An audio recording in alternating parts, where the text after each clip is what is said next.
Boa noite, amados irmãos. A graça e a paz do Senhor Jesus. Amém? Glória a Deus. Eu quero trazer uma palavra para a igreja, uma palavra que o Senhor colocou no meu coração no dia de ontem. É um texto que se encontra em 1 Tessalonicenses, capítulo 2, versículo 13.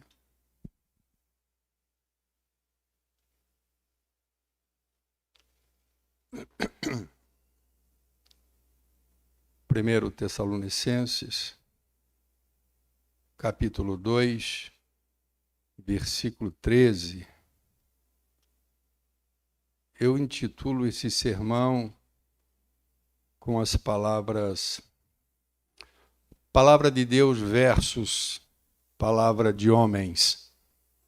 E você vai entender o porquê que eu assim coloco. Diz o texto sagrado no versículo 13. Outra razão ainda nós temos para incessantemente dar graças a Deus.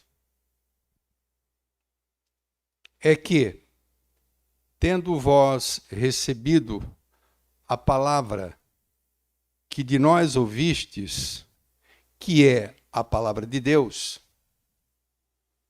acolhestes ou recebestes em vosso coração, não como palavra de homens, e sim como, em verdade é, a palavra de Deus, a qual, por isso mesmo, está operando de maneira eficaz em vós, os que credes, os que creram na palavra de Deus, né? Tanto é assim, irmãos, que vos tornastes imitadores das igrejas de Deus, existentes na Judéia, em Cristo Jesus, porque vocês também, ou porque também padecestes, ou porque vocês padeceram, da parte dos vossos patrícios, né, as mesmas coisas que eles, os da Judéia, por sua vez, sofreram dos judeus. Paulo está dizendo que a prova de que a igreja de Tessalônica havia acolhido a palavra pronunciada por ele como palavra de Deus e realmente creram nela e a aceitaram e a acolheram, a prova era o fato de eles assumirem uma posição diante das oposições, assim como a igreja da Judéia que sofreu, a igreja de Jerusalém, que sofreu oposição por parte dos judeus, estes também de Tessalônica sofreram de maneira igual, né? E alguém poderia dizer, puxa, mas isso é prova de que a pessoa realmente creu e recebeu a palavra de Deus? E o frutificar da palavra é eles estarem assumindo e se submetendo, aceitando pacificamente os sofrimentos que Deus permitia que eles viessem a sofrer ou padecer. E eu quero falar, sempre tenho essa preocupação de não me estender muito, para que não me torne enfadonho, ou para que não passe do ponto, né? Meu pastor,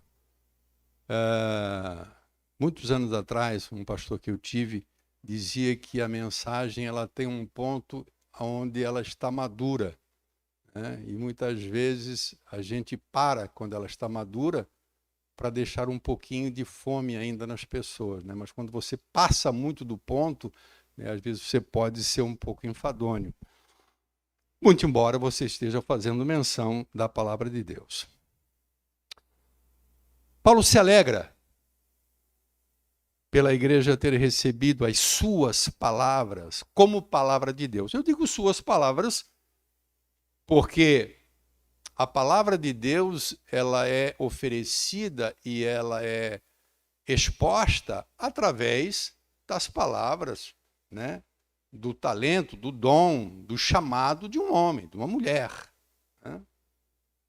E Paulo se alegrou porque essa igreja não viu a palavra recebida como sendo palavra de homem, mas como palavra de Deus. E eu quero, inicialmente, certamente lembrar, eu acho que você, para isso não é novidade o que eu vou lhe dizer, mas boa parte das pessoas no mundo inteiro, né,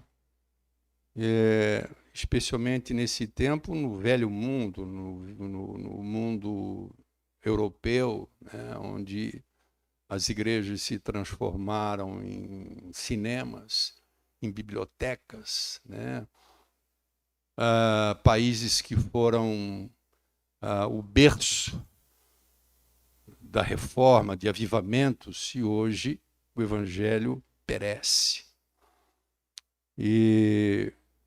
Mas não somente nesses países, eu diria, no mundo inteiro, boa parte das pessoas não consideram a Bíblia Sagrada como palavra de Deus.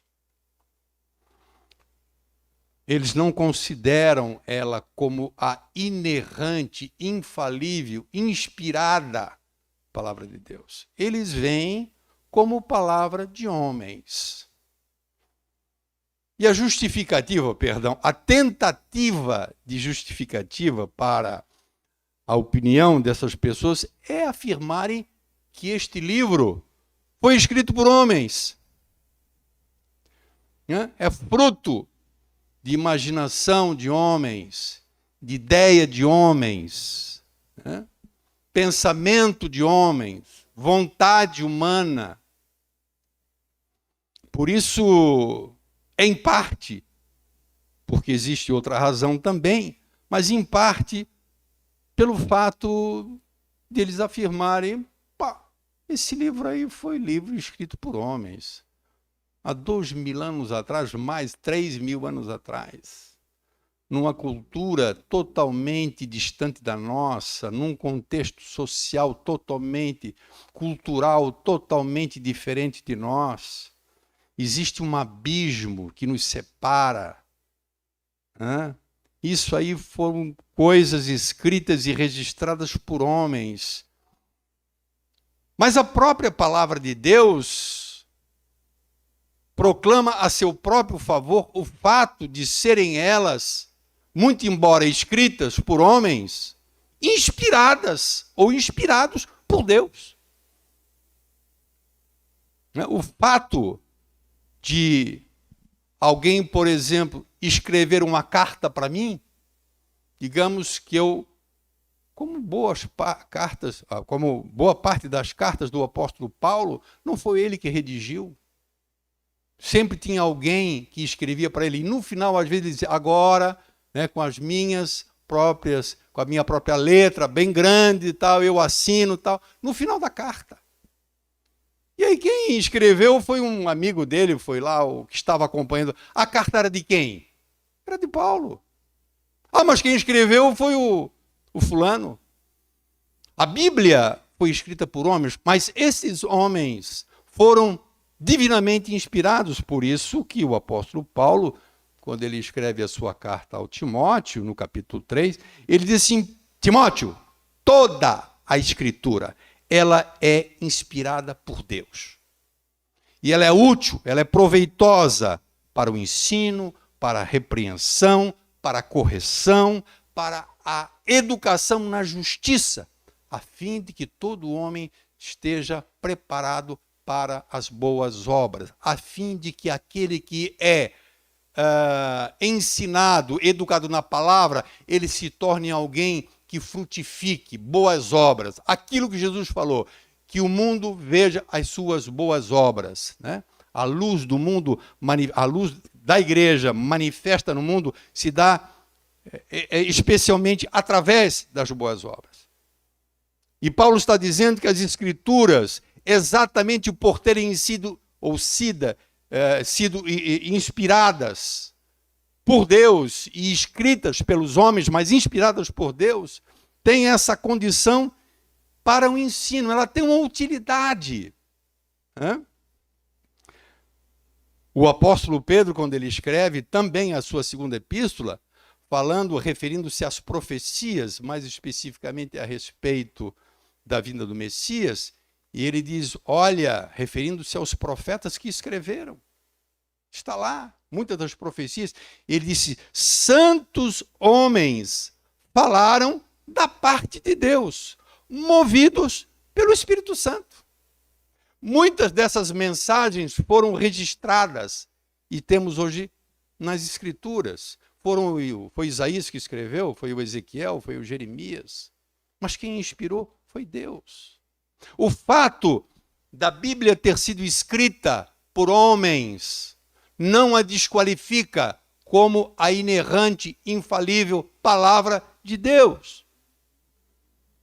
Mas mesmo assim, se você se propõe como um pregador e um anunciador das Escrituras, fiel, ortodoxo, que não mistura, que não deturpa, né, que não adultera o sentido, a interpretação, mas você é fiel na exposição da palavra de Deus, mesmo assim, alguém poderá dizer isso é palavra de homens, porque ele está fazendo menção a um livro que foi escrito por homens. Então, claro, evidentemente, aquele que não enxerga a Bíblia como a palavra de Deus, por qual motivo, por qual razão ele adotaria para a sua vida a Bíblia como uma regra infalível de fé e de prática? Por que que ele adotaria para a sua vida, se ele não crê que a Bíblia é a expressão do plano de Deus, da vontade de Deus, do caráter de Deus, aquilo que Deus quer do homem, do pecador, a sua conversão, o seu arrependimento, voltar-se para Ele, deixar o velho caminho? Por que ele faria isso?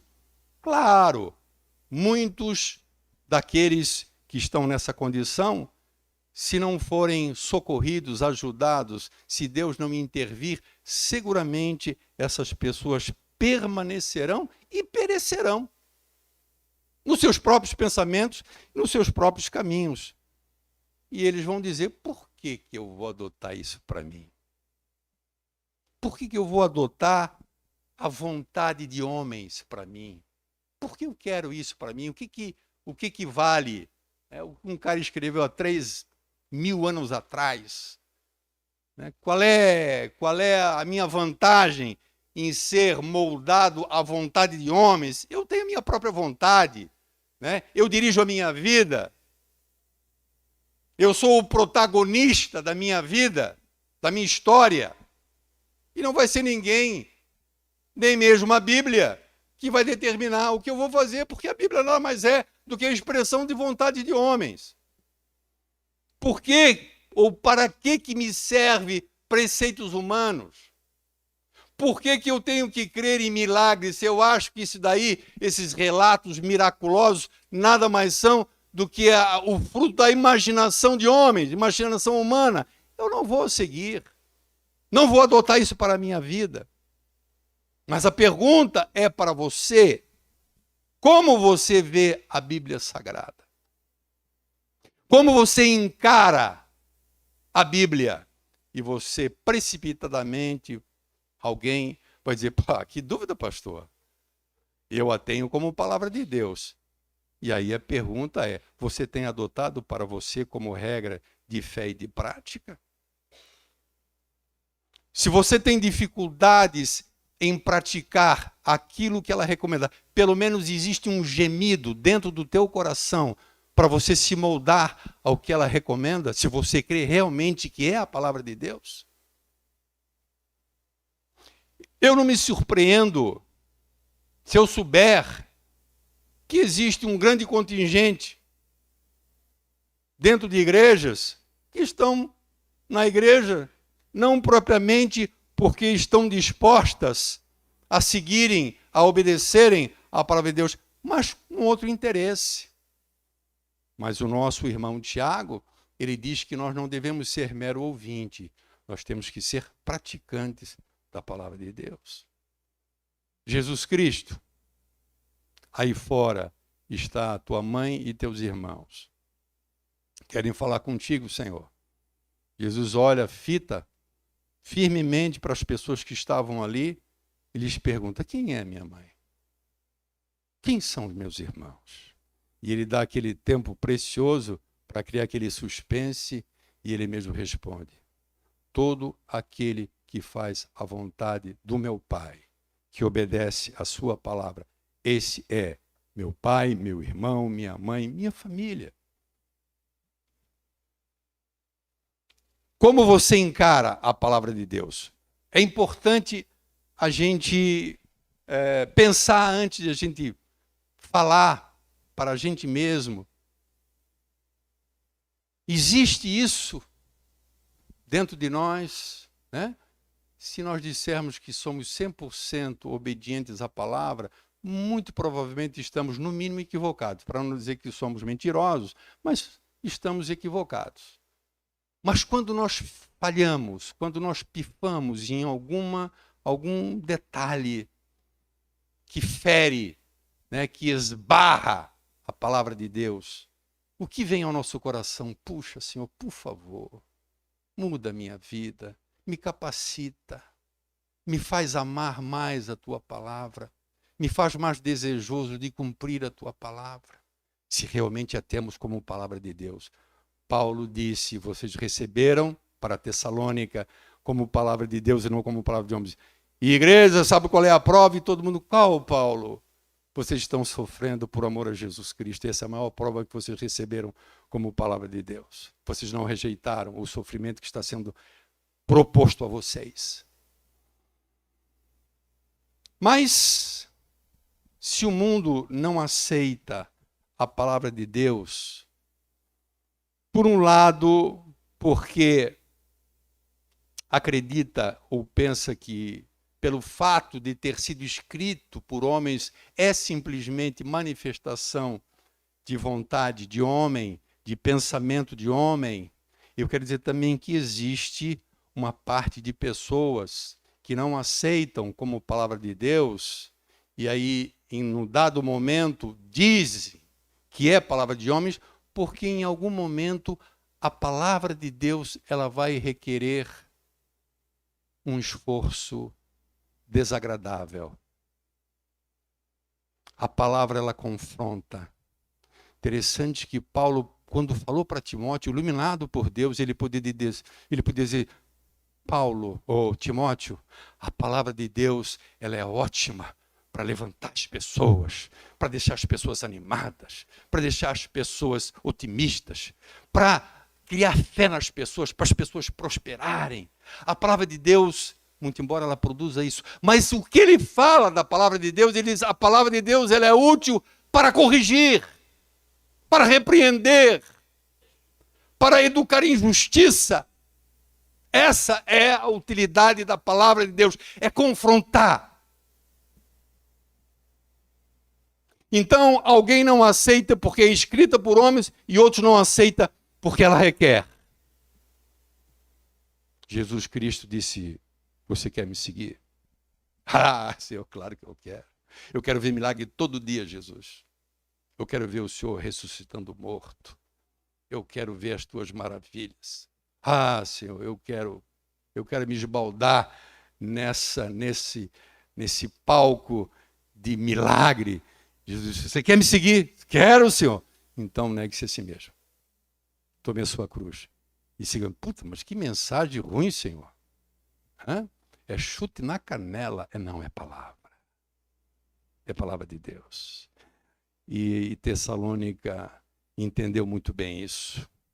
E Tessalônica estava frutificando, ou a palavra de Deus estava frutificando. Mas poderá haver por parte de alguém uma intenção, e eu acho que hoje é a realidade que a gente já está vivendo, nós não vamos viver, já estamos vivendo isso. a intenção de alguém tornar a palavra de Deus mais palatável, tornar a palavra de Deus mais suave, mais branda e que agrade mais os ouvintes, para que ela não espante, mas para que ela agrade, para que ela atraia. Nem sempre, amado irmão, eu quero que você saiba disso, e eu estou no meio, porque eu sou alguém que prega a palavra. Mas eu quero dizer para você que nem sempre um sermão eloquente, nem sempre um sermão aparentemente embasado na Bíblia, que faça uso de textos sagrados, poderá ser visto como realmente uma palavra vinda de Deus. Ou seja, eu talvez seja ousado demais em falar, mas eu sei o que eu estou falando. Nem tudo que procede do púlpito é palavra de Deus. E eu vou explicar claramente. Como pastor? Como pode? Facilmente, irmãos, preste bastante atenção. Facilmente alguém habilidoso, ardiloso e movido por interesses egoístas, muito facilmente, e dentre esses interesses, via de regra, está dinheiro, fama e prestígio. E você só pode alcançar dinheiro, fama e prestígio se você agradar as pessoas. Ou seja, se a palavra de Deus que você usa, que é a genuína palavra de Deus, ela está confrontando o pecador, recomendando a ele o arrependimento, e isso afasta, e você percebe que você terá prejuízo com isso, então facilmente você será tentado ao que Paulo chamou de mercadejar a palavra. O que significa mercadejar a palavra? O termo no grego é interessante, é kapileo. Seria uma prática comercial por parte de um comerciante em obter lucro exorbitante. Então, a figura que Paulo está trazendo, quando ele traz essa palavra lá em 2 Coríntios 2,17, falando sobre o seu ministério, e falando da sua fidelidade à palavra, ele diz: eu não sou como tais apóstolos que são mercadejadores da palavra, né? E na versão atualizada fala que são falsificadores da palavra. E eu estava pesquisando essa palavrinha, ela é usada inclusive na Septuaginta, lá em Isaías, quando ele fala sobre o vinho misturado com água, né? A tradução do Velho Testamento, que é no hebraico, no grego existe uma versão que é a Septuaginta, no grego, e a palavra lá usada para o vinho misturado com água é isso aí. Então o comerciante, ele pegava o vinho e ele jogava água, ele adulterava o vinho. Tá? Com que objetivo? Claro, você aumenta a quantidade, né, com a mesma... Seria o Jefferson, nos termos do peixeiro, botar mais gelo. Né? Botar mais gelo. Né? Então, lá a palavra é essa. E Paulo, ele fala de homens, de pregadores, que pegavam o vinho, que seria a palavra, e diluía. Né? Então tornava mais aguado, ou tornava aguado, antes não era aguado. Com o intuito, com o propósito, evidentemente, de obter lucro. A intenção é essa. Então Paulo estava dizendo para a igreja dos Coríntios que haviam pessoas que pegavam a palavra e de alguma forma eles distorciam. Existe uma maneira muito fácil, conforme eu digo, se for alguém habilidoso, se for alguém ardiloso, né, de poder pegar um texto sagrado, por exemplo, fora totalmente do seu contexto imediato ou mediato, né? O contexto imediato é o que está nos 2 versículos acima, nos 2 versículos abaixo. Isso é o contexto imediato. E o contexto imediato é o que pode estar num capítulo. E muitas vezes alguém pode pegar um texto isolado, isso é muito comum acontecer, né? E ele pregar em cima de um texto fora do seu contexto, com o intuito, com o propósito de trazer um agrado. Porque muitas vezes o sentido daquele texto é o contrário. A Bíblia diz que tudo posso naquele que me fortalece. Se eu pegar esse texto e colocar tudo posso naquele que me fortalece, eu posso trazer uma mensagem trazendo as pessoas para cima. Então, o cara que acha que não tem condições de alcançar aquele topo, né? Então, com uma palavra dessa, o cara vai sair dali que é um foguete, porque eu posso tudo, né? E, de repente, ele sai, faz um empréstimo, faz um negócio, dá com a cara na parede, se esborracha e depois se iludiu, acabou, né? Porque a intenção foi trazer agrado às pessoas, justamente numa palavra que desagrada. Essa palavra não agrada a ninguém. Tudo posso naquele que me fortalece é uma palavra que o sentido é outro, quando você vai ver o contexto dela. Paulo disse, eu posso ter tudo, passar fome, posso sofrer aprisionamento, posso ser açoitado, posso passar pela voragem do mar, tudo posso.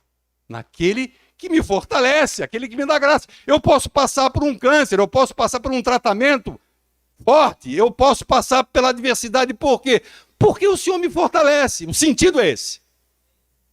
Então, muitas vezes, a palavra ela é distorcida, e é isso que Paulo quer dizer, o mercadejar é adulterar a palavra, quando não, ou mentir. Então, muitas vezes, você corre o risco de ver alguém que está num lugar onde ele só recebe só o Salmo 91, sabe? Só o pudim de leite, só a coisa boa, só a promessa, a bênção, né? Essas coisas, só isso. Então, ele como um pregador, ele está omitindo, porque a palavra de Deus não é um versículo ou sem versículo, a palavra de Deus ela é um todo. Ela é um todo.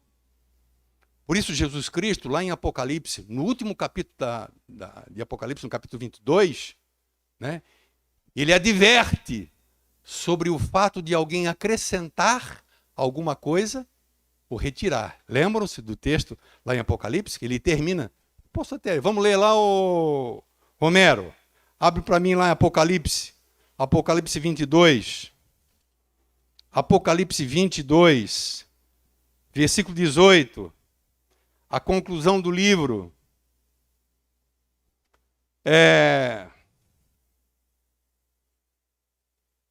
Eu a todo aquele que ouve as palavras da profecia deste livro, eu testifico. Quem está falando aqui? Jesus. Jesus. Se alguém lhes fizer qualquer acréscimo, acrescentar algo àquilo que não está escrito, Deus lhe acrescentará os flagelos escritos nesse livro. Ou seja, em outras palavras, vai sofrer dano. Mas também existe a omissão, o tirar. E se alguém tirar alguma coisa das palavras dessa profecia, Deus tirará a sua parte da árvore da vida. Essa palavra, ela é totalmente adaptada a uma realidade. O que isso quer dizer? Aquilo que a palavra de Deus apresenta como a vontade de Deus deve ser conhecida do homem. Então, se eu omito, se eu escondo, se eu não prego, porque isso desagrada, porque isso afasta as pessoas, porque isso gera medo nas pessoas, quando não deveria gerar, ao contrário, Jesus Cristo disse, olha, eu vou dizer uma coisa para vocês, eu vou dizer isso para vocês, para que vocês tenham paz. Eu vou repetir. Para que Jesus disse? Para que vocês tenham paz. No mundo vocês vão ter aflição. Mas vocês têm um bom ânimo, eu venci o mundo. Jesus adverte, não para meter medo, mas adverte. Mas eu estou falando, irmão e irmã, evidentemente, daqueles pregadores que Paulo faz menção, que usam um púlpito, que fazem menção a textos fora de contexto, deturpados, distorcidos, mal interpretados, de propósito, com o intuito de agradar, com o intuito de atrair e muitas vezes trazer as pessoas debaixo de uma ilusão. Porque se existe uma verdade, é que a mentira, ela ilude. A verdade, às vezes, ela dói, a verdade, às vezes, até pode assustar, mas nada melhor do que a verdade, né? Então, a palavra deturpada, a palavra misturada, a palavra diluída, normalmente ela tem essa intenção, sempre de agradar e atrair. Por isso que eu falei anteriormente, via de regra, essa motivação, esses motivos egoístas, por parte de alguns pregadores, poucos eu creio, eu acho que a maioria é sério, mas poucos existem, alguns que têm esse propósito, né? Visando exclusivamente a posição, né? O status, o dinheiro, porque, claro, quanto mais pessoas se atraem, mais você vai ter recurso, é evidente, né? Mais você vai ter seguidores, mais você vai ter pessoas que vão te proporcionar a fama, né? Eu estava vendo outro dia, eu nem sei se eu deveria falar isso publicamente, mas eu estava vendo um programa na televisão e estava sendo entrevistado, vamos falar dessa maneira, 2 cantores gospel, 2. Na verdade eram 2 cantoras. E o texto embaixo dizia assim: cantores gospel atraem ou arrastam multidão de fãs. De fãs. Você sabe o que significa o termo fã, né? O fã pressupõe, do outro lado, o quê? O ídolo, né? Então, eu sou um ministro de louvor, eu sou alguém que tem um talento dado por Deus para louvar a Deus, e eu agora começo a buscar, de alguma maneira, uma posição para ser idolatrado, né? Então, aqueles gritos, muitas vezes a gente vê nesses shows de cantores, principalmente de cantores, né? Homens, né? E as meninas evangélicas dando grito que nem dando grito lá para o Elvis Presley, coisa desse tipo, né? Então, essas pessoas, mas especialmente os pregadores, né, eles sempre vão ter essa intenção de trazer agrado. Eu acho que falta para nós, pregadores, boa parte de nós, uma atitude semelhante à de Jesus Cristo e semelhante à de João Batista. Nós que dizemos seguidores de Jesus Cristo, ele é o nosso paradigma. E eu falo João Batista porque Jesus disse que, nascido de mulher, não teve ninguém maior do que João Batista. Só que eu quero dizer para você que hoje em dia, escreve o que o pai está dizendo, hoje em dia, nas igrejas de hoje, poucas igrejas aceitariam João Batista como pastor. Pode escrever, irmão. João Batista ia esvaziar as igrejas. Certamente. João Batista, ele tem uma ousadia, e eu acho que realmente ele vai longe quando ele chama aquelas pessoas que de alguma forma se achegavam falsamente para mostrar algum nível talvez de religiosidade, e eles carinhosamente o chama raça de víboras. Olha só. João Batista é alguém que contesta o próprio rei, diz: não é lícito a você tomar a esposa do teu irmão. É degolado. Ninguém quer perder a cabeça nos nossos dias. Mas a mensagem de João Batista para os seus ouvintes era a seguinte, essa era a mensagem: arrependa-se. Arrependa-se. Está próximo o reino dos céus. Graças a Deus que parece que a mensagem de Jesus foi diferente, né? Foi diferente de Jesus? Se você olhar em Mateus 3:2, depois olhar Mateus 4:17, você vai ver, sai de cena João e entra em cena Jesus. E qual é a mensagem de Jesus? Arrependei-vos. Arrependam-se. Trocando falando de uma maneira bem compreensível, prostituta, que está agora para ser aprovada, né? Como profissão. Está para ser aprovado, não sei se congresso, o que é, né? Prostituição. Prostituição não é mais pecado, né?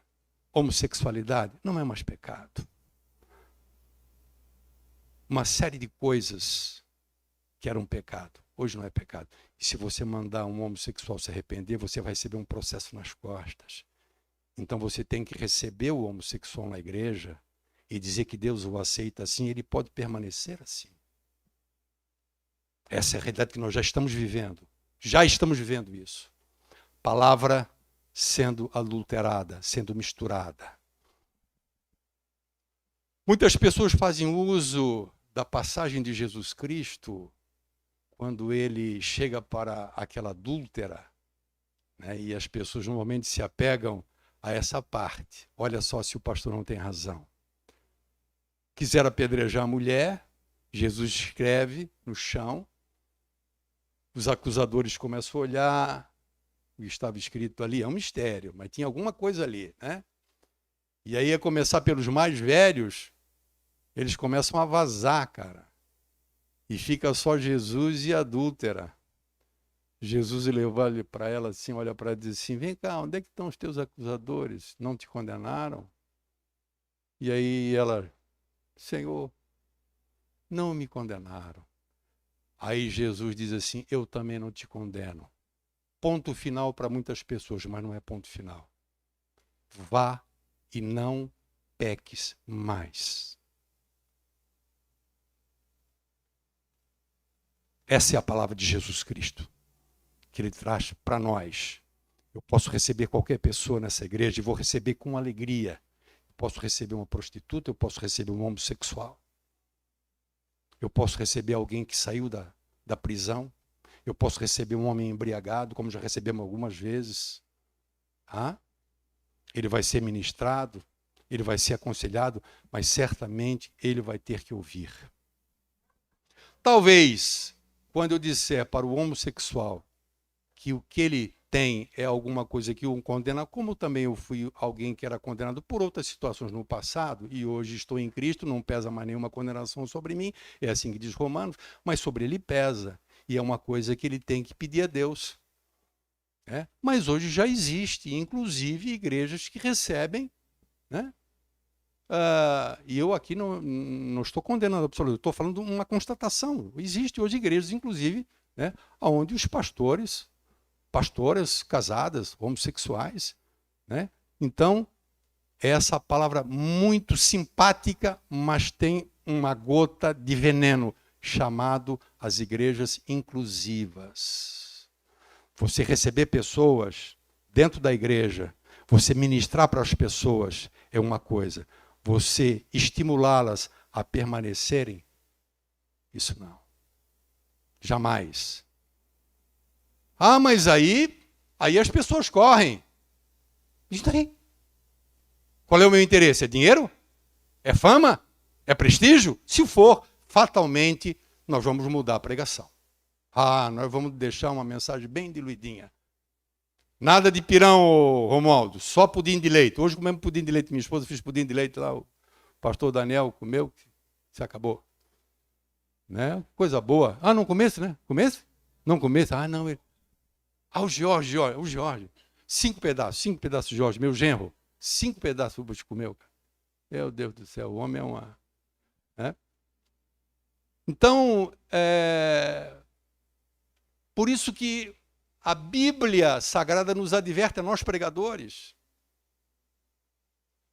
A Bíblia nos adverte a nós pregadores a nós termos temor de Deus. Irmão, Deus do céu, me perdoa, Mas que barco que nós entramos o dia que a gente decidiu ser pregador. Que responsabilidade, Dani.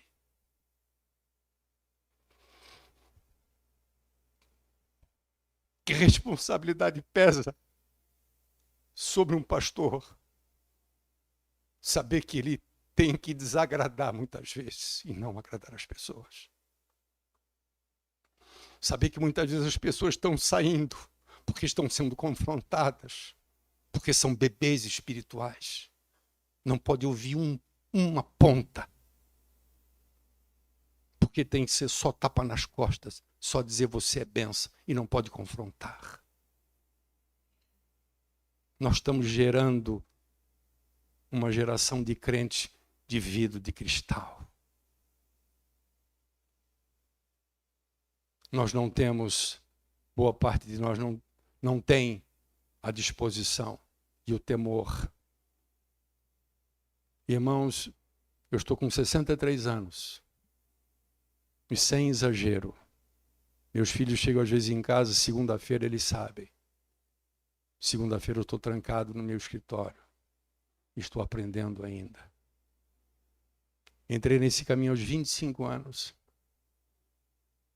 Aos 28 anos, 29 anos, eu preguei a primeira vez, a minha primeira mensagem, numa igreja Assembleia de Deus, em Itajaí, num domingo, a igreja chapada.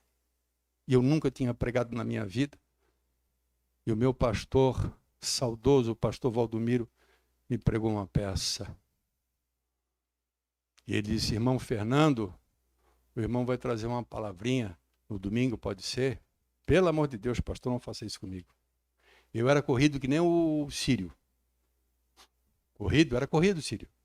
Não pensa que é só tu, não.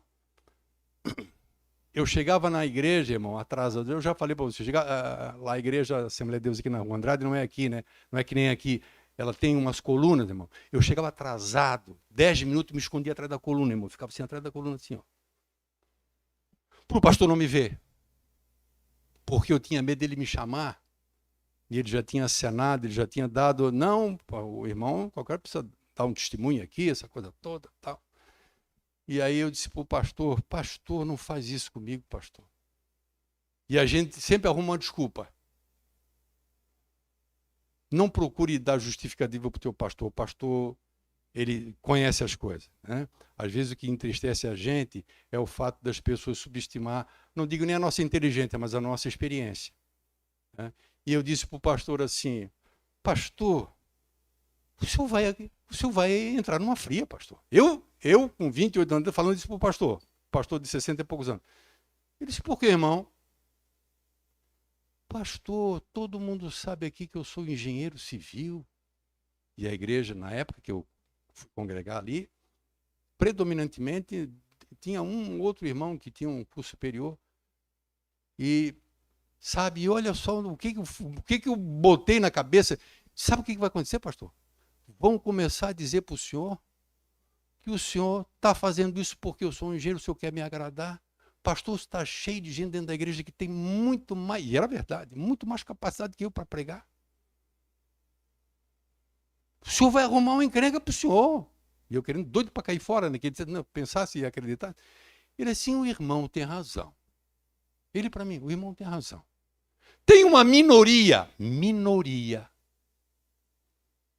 que existe em qualquer lugar, uma minoria que vai falar mal de mim. Aliás, irmão, o que eu fizer, sempre vai ter alguém para falar mal. Isso eu lembro como sou hoje. Vai ter esse pessoal que vai murmurar. Mas eu quero dizer para o irmão o seguinte, irmão, 90% da igreja vai se alegrar em ver o irmão trazer uma palavra para a igreja. Mas eu tremia feito uma vara, irmão. Isso uma semana antes, sei lá quantos dias antes. E aí liguei para o meu, um colega meu, um senhor de idade, já tinha quase 80 anos, Valdemar Quinas, que era pastor na Adonep, ele era vice-presidente da Nacional, nós viajávamos juntos para fazer jantar. E eu disse, Valdemar, irmão Quinas, o que o senhor acha? Doido para dizer, não entra nessa, né? Tens que obedecer o teu pastor, vai pregar. Disse, pelo amor de Deus, que não faz. Ele, não, vai pregar. Mas eu pensei, puxa vida, mas eu vou levar uma palavrinha de uns 5 minutos, né? 5 minutos. Imagina, a primeira vez que eu ia pregar. E o pastor, meu pastor me disse, quem vai pregar é o pastor... pastor, ele era da igreja de Ilhota, pastor. Daqui a pouco veio o nome dele. O pastor tinha mais ou menos 1,90 m de altura por 1,45 m de largura. O homem era uma coisa. Pastor Gersino, já falecido, homem de Deus. Pastor Gersino era um homem de Deus. Eu disse, bom, ainda bem que, né? Pastor Gersino e tal. E aí, claro, chegou no domingo, coração já 3 horas da tarde, já na boca, né? Batendo. Cheguei no culto, aí dobrei o meu joelho atrás da coluna, né? Ali eu olhei para cima do púlpito, irmão. Cadê o pastor Gersino? Meu Deus do céu. E eu já olhando para o pastor Valdomiro lá de cima, assim, lá na Igreja da Assembleia de Deus, é alto assim, né? Aquela parte do púlpito, né? O pastor assim para mim, assim, ó. Louvor comendo solto, ele assim, ó, para mim. Eu vim pelo canto, né? Subi na escadaria, fiquei acho que umas 4 cadeiras longe dele, ele assim, ó. Sentei do lado dele assim. A palavra é com o irmão hoje. Palavra oficial da igreja, da noite. Irmãos, a igreja lotada. Isso eu devia ter 28 anos de idade. Preguei sobre Gideão.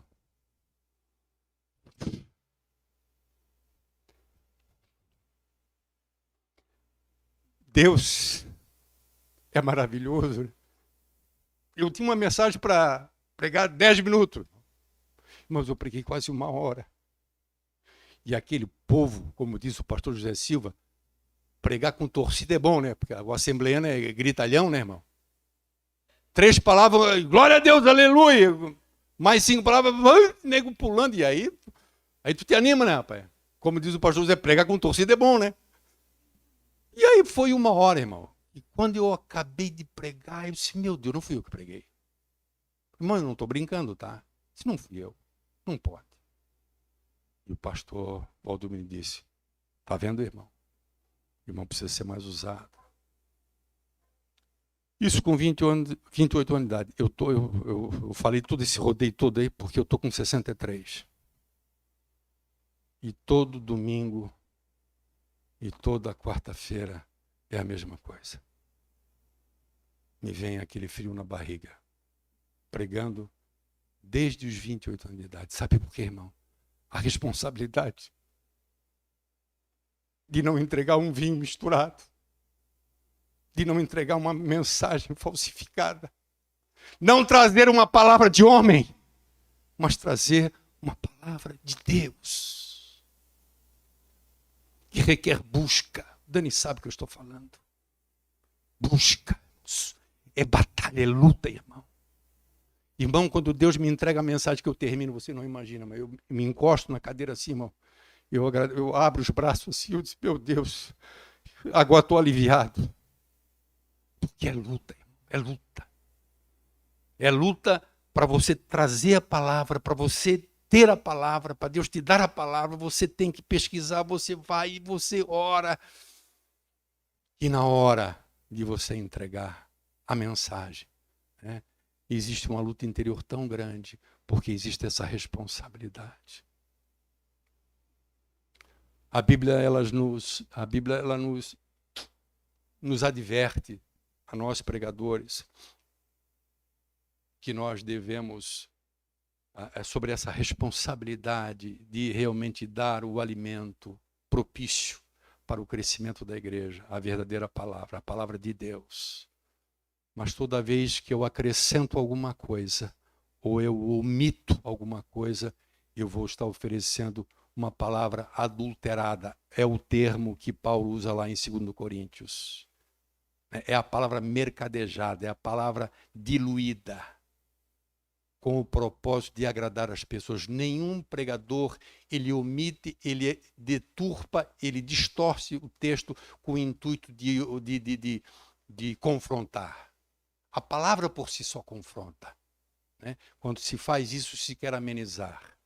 Hoje já é uma realidade a tentativa de se repensar. O que os liberais fizeram no século XVIII, se não me engano, ou XIX, os liberais, aonde eles diziam a palavra de Deus está totalmente fora do contexto cultural e social do nosso tempo. Precisamos repensar, precisamos reinterpretá-la para que ela possa ser aceita pela sociedade. Ou seja, não é o mundo que tem que ser moldado à palavra. A tentativa é moldar a palavra ao mundo para que agrade o mundo. Isso é palavra de homem, não é palavra de Deus. A nossa responsabilidade é entregar a palavra de Deus. Por isso é uma luta incessante dentro de todo homem de Deus, responsável, que quer entregar mensagens de Deus, esse sofrimento de sempre buscar e nunca estar satisfeito, e estudar mais, e buscar, e estudar, e orar, e pesquisar, porque é uma responsabilidade. Você imagina quando você sai daqui e você passar pela tua cabeça a possibilidade de você ter trazido algo equivocado. Não que você tenha sido mal intencionado, não que você tenha sido maldoso, ou que você queira simplesmente ter agradado as pessoas, né, com esse interesse egoísta, né, de buscar aceitação. Ainda hoje eu estava vendo, hoje ou ontem, né, alguém postou assim: pregue a palavra de Deus e você arrumará um monte de inimigo. O que quer dizer? É essa a mensagem, né? Pregue a verdade. Essa é a melhor descrição que Paulo oferece para a palavra. Ela é inspirada e ela é útil para quê? Para repreender, para corrigir, para disciplinar e para preparar os servos de Deus na justiça, para que possam estar habilitados a frutificar boas obras. É para isso que é a palavra de Deus. É isso que ela está, né, proposta. A proposta de Deus em oferecer a sua palavra é isso, né? Que nós sejamos moldados à palavra. Jesus Cristo, quando ora assim: Pai, santifica-os. Santificar alguém, irmãos, é purificar alguém, é deixar alguém de uma maneira especial, santificado, né? Separado, preparado para essas boas obras. Santifica o Senhor na verdade. A tua palavra é a verdade, disse Jesus. Santifica-os na verdade. A tua palavra é a verdade. Nós somos santificados. A palavra, muitas vezes, é como aquele texto onde o profeta recebe, né, a palavra e na boca era doce, né? Mas quando caía no estômago, nas entranhas, ela era amarga, né? Muitas vezes é um pouco doce, ou às vezes até emociona no ouvir, né? Mas a prática da palavra não é fácil, né? Por isso eu digo que muita gente não crê na inspiração divina da palavra, no fundo, porque eles não querem determinadas partes da palavra. Rejeitam alguma coisa, aceitam outra. Outro dia, hoje ainda, lá no tabuleiro, a irmã Celira disse para mim assim: pastor, essa semana agora, lá em casa, não sei se o Maurício escutou, essa semana lá em casa, lá, juntei meus netos lá e tal, e aí pediram para mim ler um texto e tal, e eles disseram que gostam muito do Salmo 91. Eu disse: irmã, Salmo 91 é pudim de leite. Mas mesmo pudim de leite, um saiu, o outro disse um palavrão, né? E ela dizendo que ficou chateada, né? E é uma palavra que só traz coisa boa, né? A praga não vai vir sobre você, os teus anos ele vai dar ordem, né? Então essas coisas agrada. Mas quando a palavra vem no sentido de corrigir, de confrontar, aí não é de Deus, né? Aí não quero.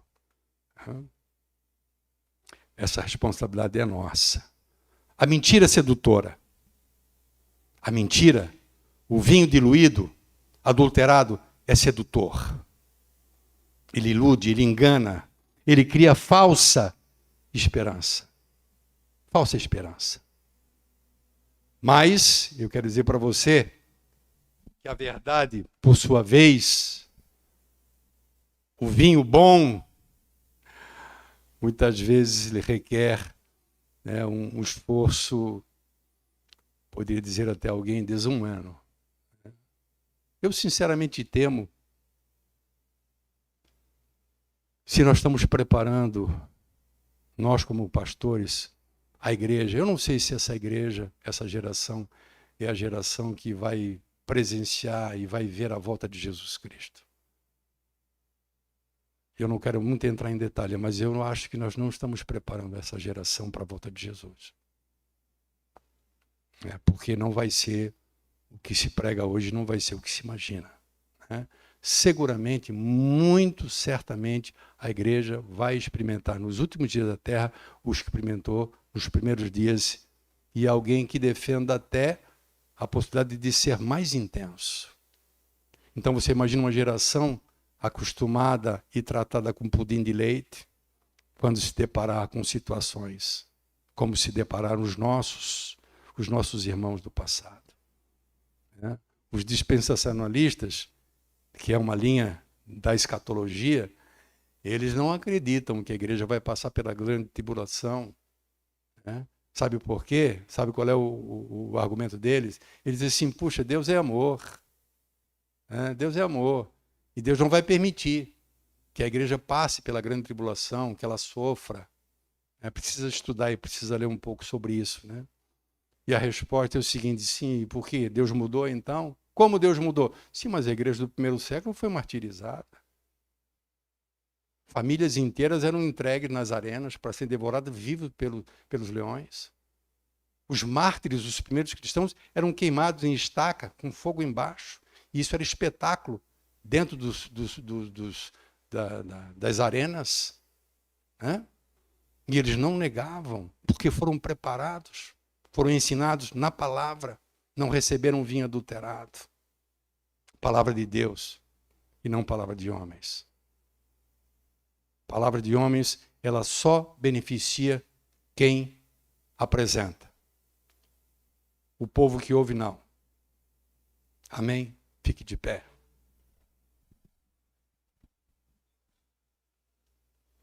Amados, se por um lado a palavra de Deus, ela confronta, incomoda, admoesta, mas é a palavra de Deus que alimenta, irmãos. Pedro diz que é o genuíno alimento. Nós, como crianças espirituais, devemos desejar o alimento espiritual, que é a palavra de Deus. E diz ele, através do qual alcançais crescimento. Palavra de Deus. Crescer. A palavra de Deus, ela é o nosso fundamento. Jesus disse assim, olha, aquele que ouve as minhas palavras e as pratica, eu vou compará-lo a um homem prudente, que fez uma casa sobre a rocha. E veio o vento e a tempestade, e a casa permaneceu de pé. Receber palavra de homens é construir casa sobre areia. É ser iludido. E quando vier a tempestade, e quando vier o vento, haverá desilusão, haverá tristeza. É uma responsabilidade muito grande para quem profere a palavra, para que ele pregue a palavra. A advertência do apóstolo Pedro, na sua primeira epístola, no capítulo 4 e versículo 11, ele diz, aquele que fala. E depois eu vou trazer a tradução na linguagem de hoje. Aquele que fala, fale segundo os oráculos de Deus. Ou seja, de uma maneira bem simples, aquele que prega, pregue a palavra de Deus. Não distorça. Não reinterprete. Mas pregue a palavra de Deus. O apóstolo Paulo adverte Timóteo. Timóteo, prega a palavra de Deus. Porque haverá um tempo em que as pessoas não vão suportar a sã doutrina, a palavra de Deus, não vão suportar, porque a palavra confronta. A palavra diz: arrependei-vos. Primeiro discurso de Pedro, para 3.000 pessoas, primeiro discurso de Pedro, e Pedro mostra para aquelas pessoas o quanto eles erraram em crucificar Jesus Cristo, mas diz ele que isso era propósito e plano de Deus, mas eles foram injustos, eles pecaram, porque eles mataram o autor da vida. E aí diz a Bíblia, compungindo-se os seus corações, perguntaram para Pedro: Pedro, e o que nós vamos fazer? Sabe qual foi a palavra de Pedro? Arrependei-vos. É a palavra de João Batista: arrependei-vos. É a palavra de Jesus: arrependei-vos. Hoje em dia, o vinho diluído não diz arrependei-vos. Deus aceita assim e pode permanecer assim. Não é mais aquela palavra, venha como está, que isso vai mudar. Hoje é, venha como está, e Deus aceita que você permaneça assim. Deus é amor. Deus aceita. Pregar a palavra de Deus hoje, genuinamente, é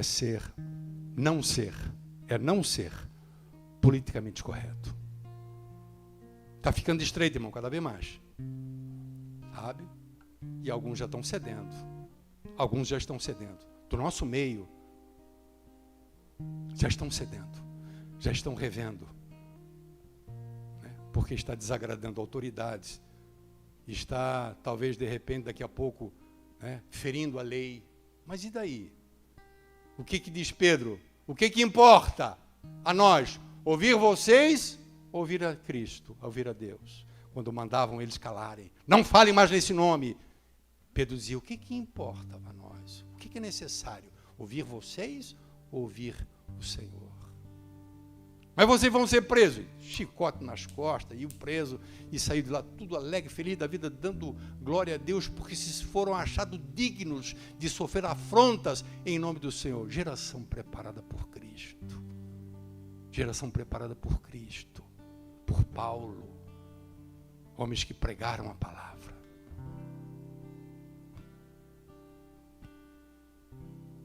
Glória a Deus, aleluia. Ah, meu Pai.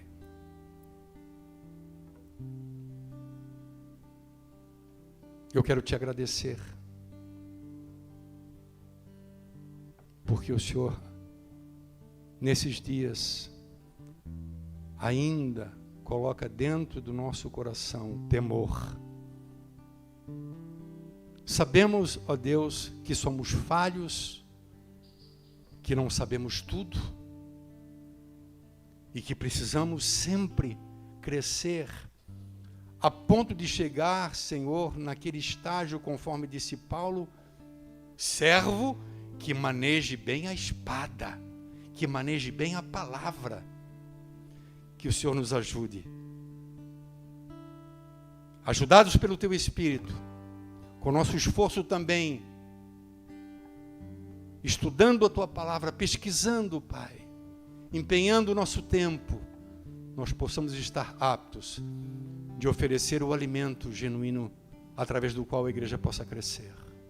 Longe de nós, Pai, em nome de Jesus Cristo, livre-nos o Senhor desta tragédia, de sermos pessoas indutoras ao pecado e à permanência no pecado. Dá-nos sabedoria e amor ao mesmo tempo, para que possamos alertar, para que possamos falar, Senhor, do Teu plano. Manifestasse um amor tão grande, assumindo sobre Ti o nosso pecado, nos aceitando com toda a nossa sujeira, mas não a nossa sujeira, não o nosso pecado. Nos chamas para nos limpar. É assim que Tu disseste, Senhor: se o Filho vos libertar, verdadeiramente sereis livres. Pai, eu temo que hoje em dia, muitos de nós tenhamos trazido pessoas para a igreja permitindo que eles permaneçam escravos. Mas tu disseste que não. Tu disseste que tu és o grande responsável e nós confiamos em ti. Confiamos, ó Deus, a ti, todas as almas que são atraídas a nós, para que o teu poder venha libertá-las e que nós possamos com toda a liberdade falar aquilo que te agrada e aquilo que te desagrada. Não importando se com isso nós vamos agradar ou desagradar alguém. Te peço em nome de Jesus Cristo que cada um dos teus filhos que estão aqui nesta noite, Senhor, eles venham receber a tua palavra como palavra de Deus, não como palavra de homens. Pode ser até, Senhor, que nesta noite alguma coisa tenha vindo da minha parte, mas tu conheces o meu coração e o intuito, o propósito nesta noite, Pai, é enaltecer o teu nome e a tua palavra. A tua palavra que liberta. A tua palavra é como um martelo que esmiuça a penha. A tua palavra que alimenta, que santifica. A tua palavra. Que não nos falte a tua palavra em nossa vida. Nós oramos em nome de Jesus. Amém? E glória a Deus. Amém, amados? Glória a Deus. Dê uma salva de palmas a Jesus. É 15 para as 9, é isso? O relógio parou ali. Pô, o relógio está pregando uma peça de novo, hein? Já é a segunda vez que esse relógio me prega uma peça, hein, irmão? Hã? É a pilha, né? É. Irmãos, eu desejo a você que você tenha uma semana abençoadíssima. Que essa palavra fique no teu coração e você pense. Você crê que a Bíblia é a palavra de Deus? Eu te pergunto, você tem posto em prática? Você adota para a sua vida como regra de fé e de prática? Quem sabe você ainda não vê totalmente como a palavra de Deus? O dia que você vê ela como palavra de Deus, você vai chorar e você vai sofrer, você vai dizer, Pai, eu quero cumprir a tua palavra, eu quero viver a tua palavra, eu quero obedecer a tua palavra. Vá na paz do Senhor, Deus te abençoe em nome de Jesus, amém? Vá em paz.